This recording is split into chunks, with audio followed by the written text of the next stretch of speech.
Saint-Jérôme Harley-Davidson. Pour voyager, pour s'habiller, pour partir sur un nowhere, pour rouler en toute liberté. Ta route commence chez Saint-Jérôme Harley-Davidson.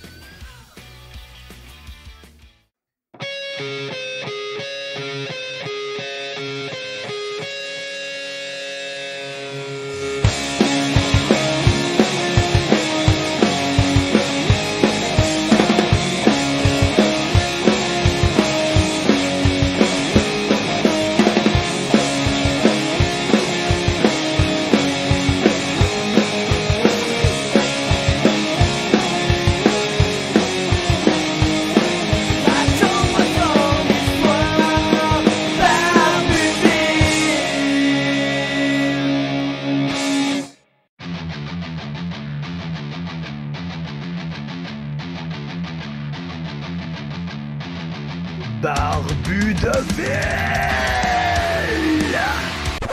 Ben oui, la grosse barbe qui raconte des histoires. Hey, t'es là, toi? Bienvenue dans la Josette du Barbu, édition 368. Il fait présentement un gros 16 degrés à l'extérieur de nos studios. Le ciel est magnifique, le soleil est scintillant. C'est pas chaud pour la pompe à l'eau, mais on est quand même encore bien, c'est encore l'été.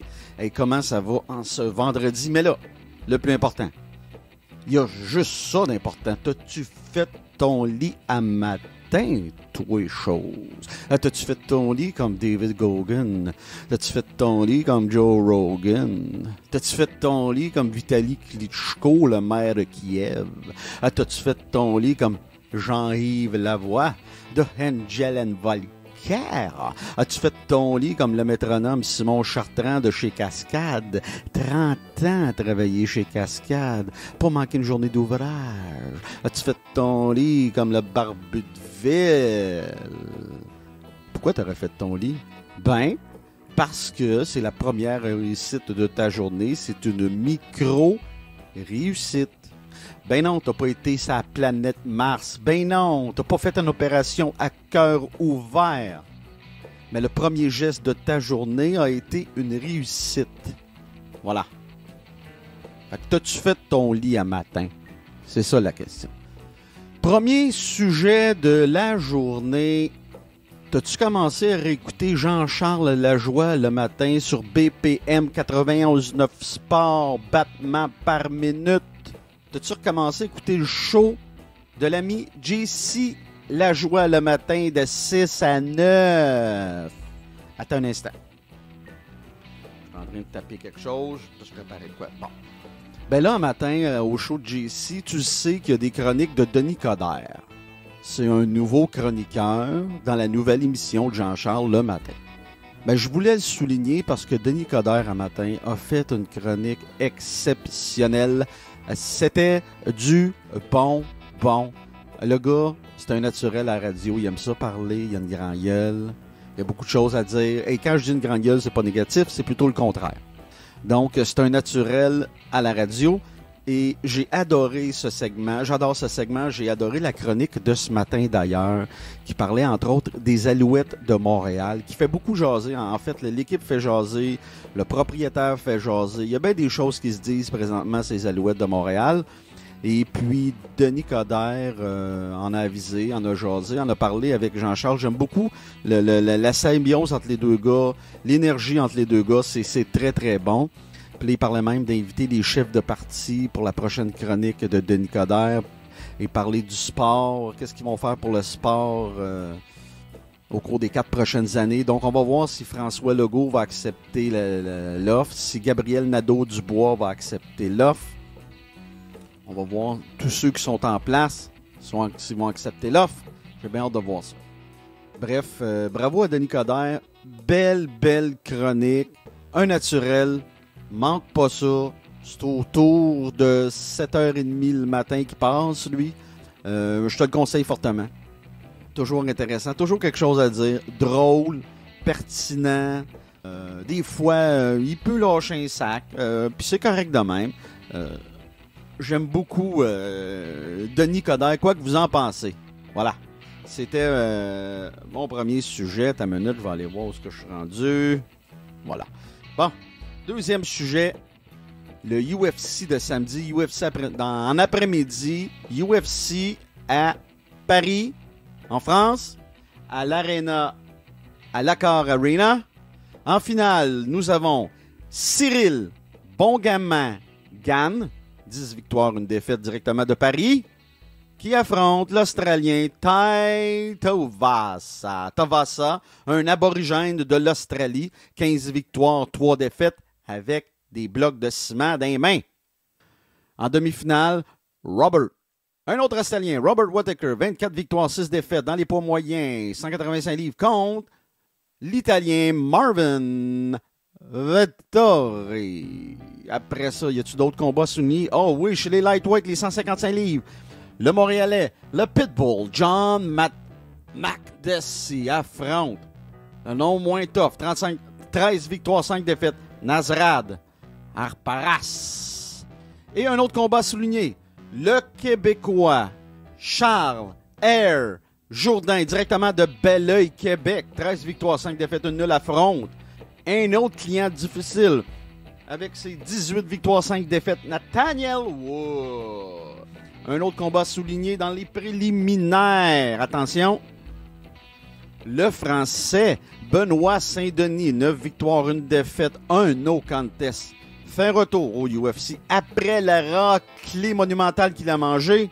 On se souvient, il y avait un arbitre russe qui ne voulait pas arrêter le combat.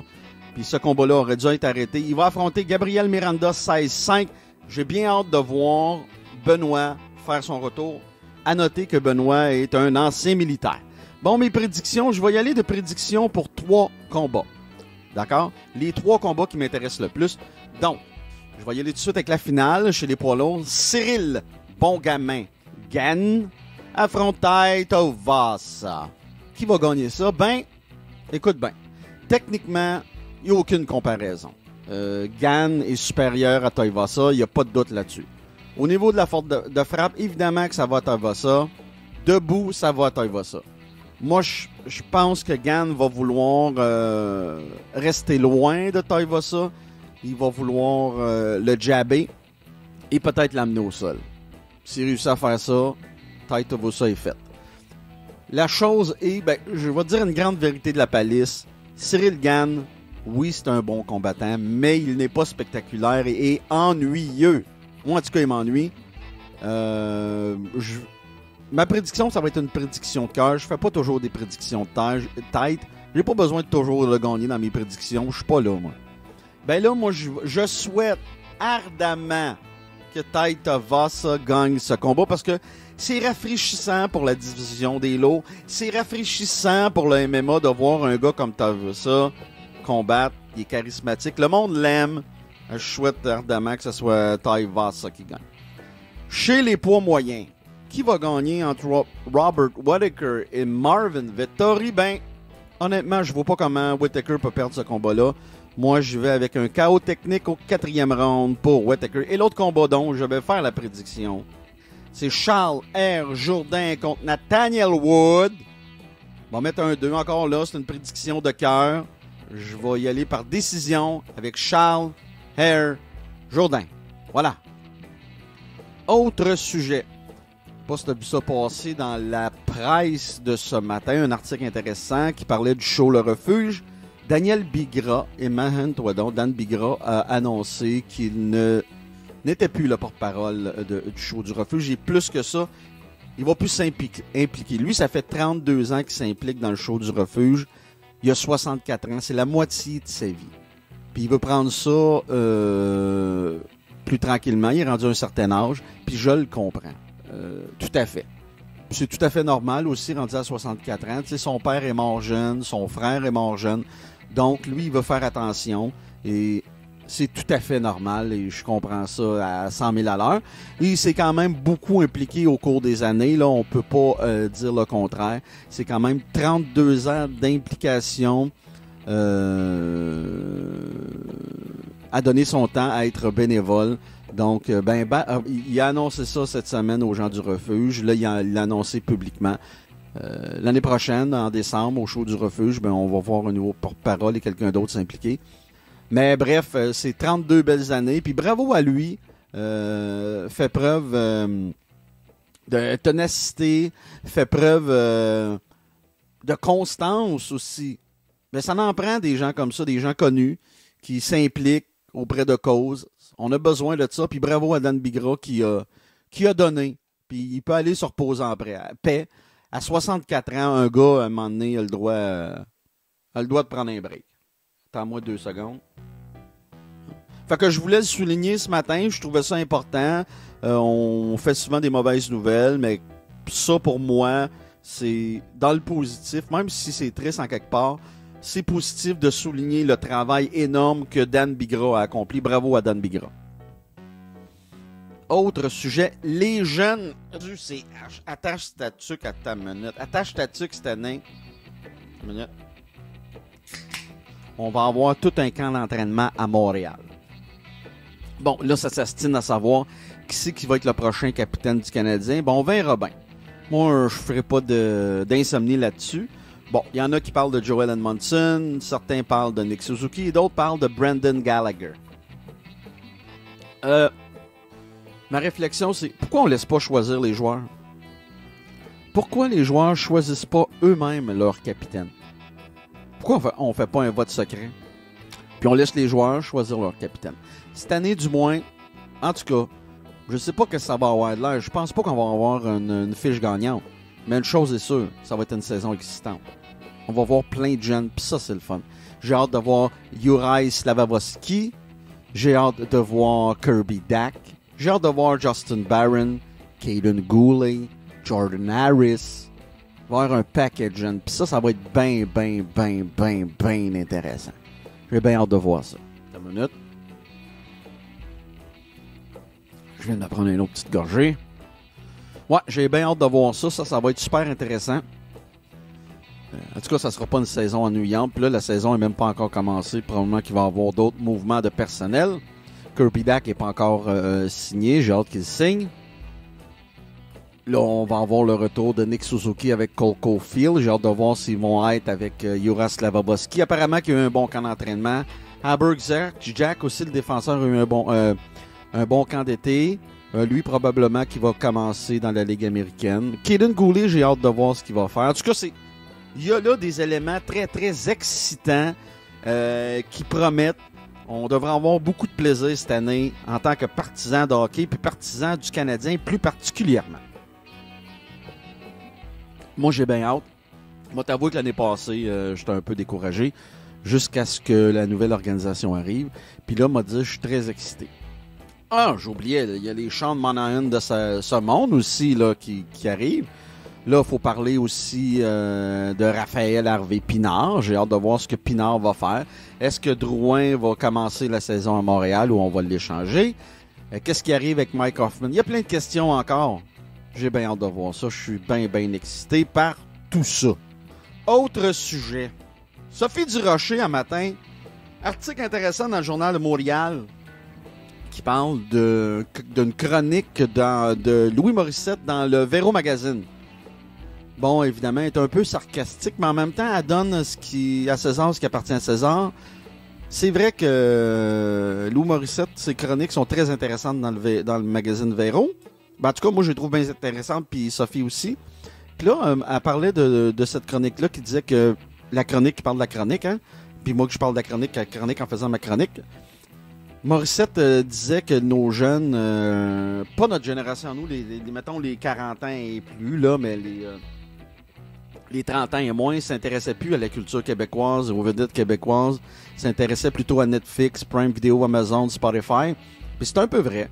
Le bateau est en train de changer de bord. Pas pour le mieux, évidemment, mais ça, c'est la loi du marché. Je souhaite différemment, mais il faut faire différemment aussi. Bref, Morissette parlait de ça. Et puis, Sophie Durocher était assez d'accord avec lui, mais elle finit avec un punch à la fin de son article. Écoute bien ça. Ce qu'elle dit à Louis Morissette, elle dit « Hey, j'ai vérifié ton Véro TV qui est sur Tout TV, qui appartient à Véro et à Louis Morissette, évidemment. Plus que la moitié des émissions qui sont là sont anglophones, sont doublées. » Fait qu'elle disait, avant de faire la morale aux autres, regardons ce qu'il y a dans ta cour, puis c'est très, très intéressant. Puis Morissette a un bon sens de l'humour, puis un bon sens critique. Je pense qu'il va être assez d'accord avec lui, avec elle. Et bravo à Sophie Durocher, super bon article. Allez lire ça, très, très intéressant. Là, dernière nouvelle de la journée. Puis après ça, moi, je m'en vais faire d'autres choses. Je suis occupé aujourd'hui.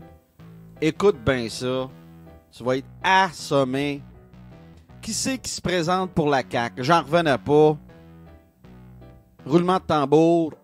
Roulement de tambour et trompette, et trompette, et trompette. T'en viendras pas. T'es-tu assis?